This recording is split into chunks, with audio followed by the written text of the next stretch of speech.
नमस्कार दोस्तों, एजुकेशन 24 में आपका स्वागत है। दोस्तों आज का वीडियो आप सभी के लिए बहुत ही खास होने वाला है, क्योंकि आज के इस वीडियो में मैं आपको बीए सेकेंड ईयर के 4th सेमेस्टर में आपका जो सब्जेक्ट है पॉलिटिकल साइंस यानी कि राजनीति विज्ञान, उसके अंदर कौन कौन से क्वेश्चन आने वाले हैं इस वीडियो के अंदर मैं आपको आने वाले क्वेश्चन के बारे में बताऊँगा। सो आप इस वीडियो को ध्यान से देखिएगा ताकि आपको आने वाले क्वेश्चन के बारे में अच्छे से पता चल सके। और जितने भी स्टूडेंट बीए सेकेंड ईयर के अंदर है, जिनका 4th सेमेस्टर का एग्जाम होने वाला है या फिर 4th सेमेस्टर का एग्जाम चल रहा है, वो लोग कमेंट करके जरूर बताएं कि नेक्स्ट क्वेश्चन पेपर उनको किस सब्जेक्ट के ऊपर चाहिए, ताकि आपके कमेंट के अनुसार मैं आपको क्वेश्चन पेपर दे सकूं। तो आइए देर न करते हुए वीडियो को शुरू करते हैं और आने वाले क्वेश्चन के बारे में जानते हैं। तो यहाँ पे दोस्तों सबसे पहले हम लोग अति लघु उत्तरीय प्रश्नों के बारे में जानेंगे। तो यहाँ पे अति लघु उत्तरीय प्रश्नों में पहले प्रश्न की बात की जाए तो यहाँ पे आपका पहला प्रश्न दिया हुआ है, टाइम हिल ग्रीन की 2 पुस्तकों के नाम लिखिए। पहला क्वेश्चन कह रहा है जो टाइम हिल ग्रीन है, यहाँ पे आपको टाइम हिल ग्रीन की 2 पुस्तकों के नाम लिखना है। अब अगले क्वेश्चन की बात की जाए तो यहाँ पे आपका दूसरा क्वेश्चन दिया हुआ है,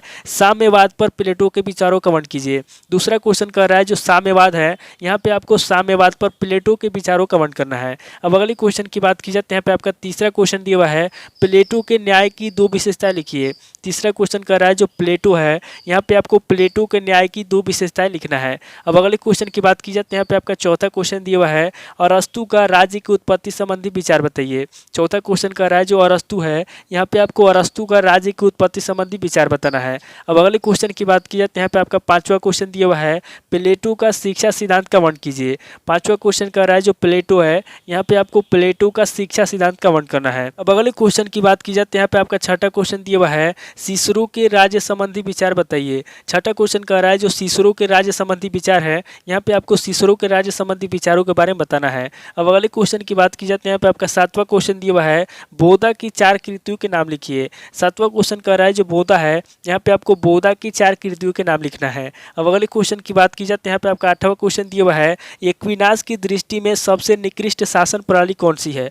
8वां क्वेश्चन कर रहा है जो एक्विनाश है, यहाँ पे आपको बताना है कि एक्विनाश की दृष्टि में सबसे निकृष्ट शासन प्रणाली कौन सी है। अब अगले क्वेश्चन की बात की जाए तो यहाँ पे आपका 9वां क्वेश्चन दिया हुआ है, 2 तलवारों का सिद्धांत क्या है। 9वां क्वेश्चन कर रहा है कि 2 तलवारों का सिद्धांत क्या है, यहाँ पे आपको 9वें क्वेश्चन के अंदर 2 तलवारों का सिद्धांत बताना है। अब अगले क्वेश्चन की बात की जाए तो यहाँ पे आपका 10वां क्वेश्चन दिया हुआ है, प्राकृतिक अधिकारों के प्रति हाब्स के विचार बताइए। 10वां क्वेश्चन कर रहा है जो हाब्स है, यहाँ पे आपको प्राकृतिक अधिकारों के प्रति हाब्स के विचार बताना है। अब अगले क्वेश्चन की बात की जाए तो यहाँ पे आपके 11वां क्वेश्चन दिया हुआ है, ग्रीन के राज्य संबंधी विचारों की 2 आलोचना लिखिए। 11वां क्वेश्चन कर रहा है जो ग्रीन है, यहाँ पे आपको ग्रीन के राज्य संबंधी विचारों की 2 आलोचना लिखना है। अब अगले क्वेश्चन की बात की जाए तो यहाँ पे आपका 12वां क्वेश्चन दिया हुआ है, मानव स्वभाव पर मैकियावेली के विचार बताइए। 12वां क्वेश्चन कर रहा है जो मानव स्वभाव पर मैकियावेली के विचार है, यहाँ पे आपको मैकियावेली के विचारों के बारे में बताना है। अब अगले क्वेश्चन की बात की जाए तो यहाँ पे आपका 13वां क्वेश्चन दिया हुआ है, रूसो के सामाजिक समझौता का सिद्धांत बताइए। 13वां क्वेश्चन कर रहा है जो रूसो का सामाजिक समझौता का सिद्धांत है, यहाँ पे आपको रूसो के सामाजिक समझौता के सिद्धांत के बारे में बताना है।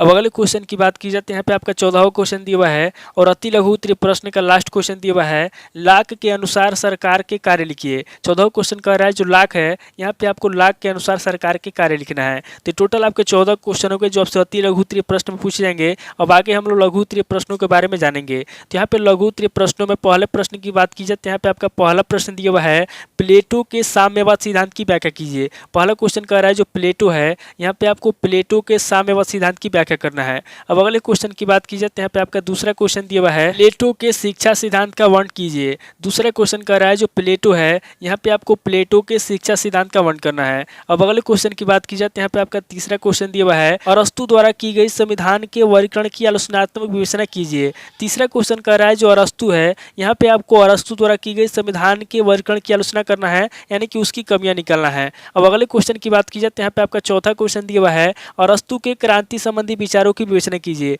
चौथा क्वेश्चन कह रहा है जो अरस्तु है, यहाँ पे आपको अरस्तु के क्रांति संबंधी विचारों की विवेचना करना है। अब अगले क्वेश्चन की बात की जाए तो यहाँ पे आपका 5वां क्वेश्चन दिया हुआ है, सीसरो के राजनीतिक दर्शन में राज्य संबंधी विचार का उल्लेख कीजिए। 5वां क्वेश्चन कह रहा है जो सीसरो है, यहाँ पे आपको सीसरो के राजनीतिक दर्शन में राज्य संबंधी विचार का उल्लेख करना है। अब अगले क्वेश्चन की बात की जाए तो यहाँ पे आपका छठा क्वेश्चन दिया हुआ है, संत एक्विनाश के कानूनी वर्गीकरण को स्पष्ट कीजिए। छठा क्वेश्चन कह रहा है जो संत एक्विनाश है, यहाँ पे आपको संत एक्विनाश के कानूनी वर्गीकरण को स्पष्ट करना है।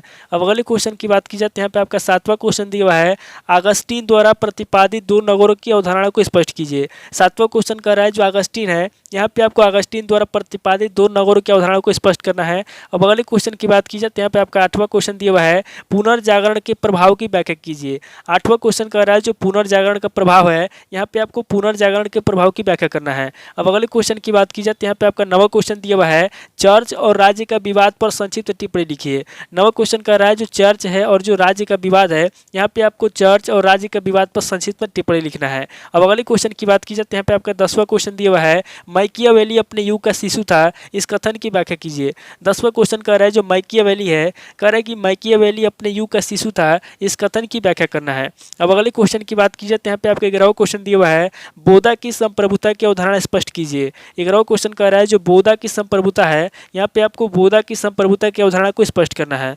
अब अगले क्वेश्चन की बात की जाए तो यहाँ पे आपका 12वां क्वेश्चन दिया हुआ है हाब्स के प्राकृतिक अवस्था संबंधी विचारों का विवेचन कीजिए। 12वां क्वेश्चन कह रहा है जो हाब्स का प्राकृतिक अवस्था संबंधी विचार है, यहाँ पे आपको उसके विचारों का विवेचन करना है, यानी कि हाब्स के प्राकृतिक अवस्था संबंधी विचारों के बारे में आपको बताना है। अब अगले क्वेश्चन की बात की जाए तो यहाँ पे आपका 13वां क्वेश्चन दिया हुआ है लाख के प्राकृतिक अवस्था की व्याख्या कीजिए। 13वां क्वेश्चन कर रहा है जो लाख है, यहाँ पे आपको लाख के प्राकृतिक अवस्था की व्याख्या करना है। अब अगले क्वेश्चन की बात की जाए तो यहाँ पे आपका 14वां क्वेश्चन दिया हुआ है रूसो के मानव स्वभाव की विवेचना कीजिए। 14वां क्वेश्चन कर रहा है जो रूसो के मानव स्वभाव है, यहाँ पे आपको रूसो के मानव स्वभाव की विवेचना करना है। अब अगले क्वेश्चन की बात की जाए तो यहाँ पे आपका 15वां क्वेश्चन दिया हुआ है बेंथम के उपयोगितावादी सिद्धांत का वर्णन कीजिए। 15वां क्वेश्चन कर रहा है जो बेंथम है, यहाँ पे आपको बेंथम के उपयोगितावादी सिद्धांत का वर्णन करना है। अब अगले क्वेश्चन की बात की जाए तो यहाँ पे आपका 16वां क्वेश्चन दिया हुआ है लास्की के बहुलवादी सिद्धांत का संक्षिप्त वर्णन कीजिए। 16वां क्वेश्चन कर रहा है जो लास्की है, यहाँ पे आपको लास्की के बहुलवादी सिद्धांत का संक्षिप्त में वर्णन करना है। अब अगले क्वेश्चन की बात की जाए तो यहाँ पे आपका 17वां क्वेश्चन दिया हुआ है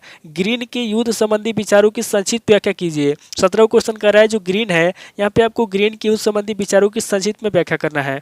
अब अगले क्वेश्चन की बात की जाए तो यहाँ पे आपका 18वां क्वेश्चन दिया हुआ है जॉन राल्स का राजनीतिक दर्शन का वर्णन कीजिए। 18वां क्वेश्चन कर रहा है जो जॉन राल्स है, यहाँ पे आपको जॉन राल्स का राजनीतिक दर्शन का वर्णन करना है। तो टोटल आपके 18 क्वेश्चन हो गए जो आपसे लघु उत्तरीय प्रश्न में पूछे जाएंगे। अब आगे हम लोग दीर्घ उत्तरीय प्रश्नों के बारे में जानेंगे। तो यहाँ पे दीर्घ उत्तरीय प्रश्नों में पहले प्रश्न की बात की जाए तो यहाँ पे आपका पहला प्रश्न दिया हुआ है एपिक्यूरियन तथा स्टोइक दर्शन के मुख्य विचारों का वर्णन कीजिए। पहला क्वेश्चन कह रहा है जो एपिक्यूरियन है तथा जो स्टोइक दर्शन है, यहाँ पे आपको एपिक्यूरियन तथा स्टोइक दर्शन के मुख्य विचारों का वर्णन करना है। अब अगले क्वेश्चन की बात की जाए तो यहाँ पे आपका दूसरा क्वेश्चन दिया हुआ है प्लेटो के न्याय संबंधी विचारों की व्याख्या कीजिए। दूसरा क्वेश्चन कह रहा है जो प्लेटो के न्याय संबंधी विचार है, यहाँ पे आपको प्लेटो के न्याय संबंधी विचारों की व्याख्या करना है। अब अगले क्वेश्चन की बात की जाए तो यहाँ पे आपका तीसरा क्वेश्चन दिया हुआ है अरस्तु के राज्य सिद्धांत की मुख्य विशेषताओं का वर्णन कीजिए। तीसरा क्वेश्चन कर रहा है जो अरस्तु के राज्य सिद्धांत की मुख्य विशेषता है, यहाँ पे आपको उन मुख्य विशेषताओं का वर्णन करना है। अब अगले क्वेश्चन की बात की जाए तो यहाँ पे आपका चौथा क्वेश्चन दिया हुआ है अरस्तु के दासता संबंधी विचारों की व्याख्या कीजिए।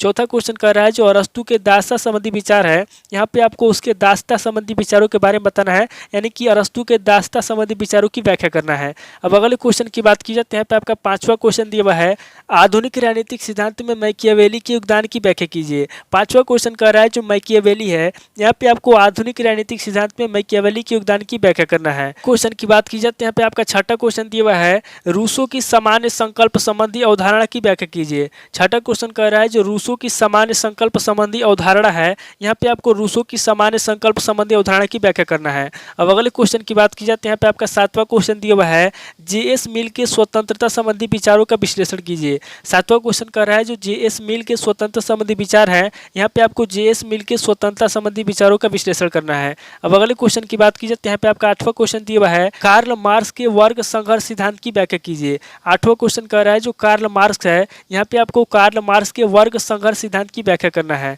अब अगले क्वेश्चन की बात की जाए तो यहाँ पे आपका नवा क्वेश्चन दिया हुआ है राज्य के आधार शक्ति नहीं वरन इच्छा है, ग्रीन के इस कथन का आलोचनात्मक विश्लेषण कीजिए। नवा क्वेश्चन कह रहा है कि जो राज्य का आधार है शक्ति नहीं वरन इच्छा है, ग्रीन के इस कथन का क्या करना है, आलोचना करना है, यानी कि उसकी कमियां निकालना है और उसका विश्लेषण करना है। अब अगले क्वेश्चन की बात की जाए तो यहाँ पे आपका 10वां क्वेश्चन दिया हुआ है और दीर्घ उत्तरीय प्रश्न का लास्ट क्वेश्चन दिया हुआ है जॉन राल्स के न्याय सिद्धांत की अवधारणा स्पष्ट कीजिए। 10वां क्वेश्चन कह रहा है जो जॉन राल्स है, यहाँ पे आपको जॉन राल्स के न्याय सिद्धांत की अवधारणा स्पष्ट करना है, यानी कि जॉन राल्स के जो न्याय का सिद्धांत है उसके बारे में आपको बताना है। तो टोटल आपके 10 क्वेश्चन हो गए जो आपसे दीर्घ उत्तरीय प्रश्न में पूछे जाएंगे। तो इस वीडियो के अंदर मैंने आपको अति लघु उत्तरीय प्रश्न, लघु उत्तरीय प्रश्न और दीर्घ उत्तरीय प्रश्न तीनों तरह के प्रश्नों के बारे में बता दिया। आप इन तीनों तरह के प्रश्नों को नोट कर लीजिए और किसी किताब से सीरीज से मिलाकर के याद कर लीजिए। तो दोस्तों आज इस वीडियो को मैं यहीं पे स्किप करता हूँ और मिलता हूँ आपसे नेक्स्ट वीडियो में। अगर आपको वीडियो अच्छा लगा तो वीडियो को लाइक कीजिए, शेयर कीजिए और कमेंट करके बताइए कि आपको नेक्स्ट क्वेश्चन पेपर किस सब्जेक्ट के ऊपर चाहिए। थैंक यू दोस्तों।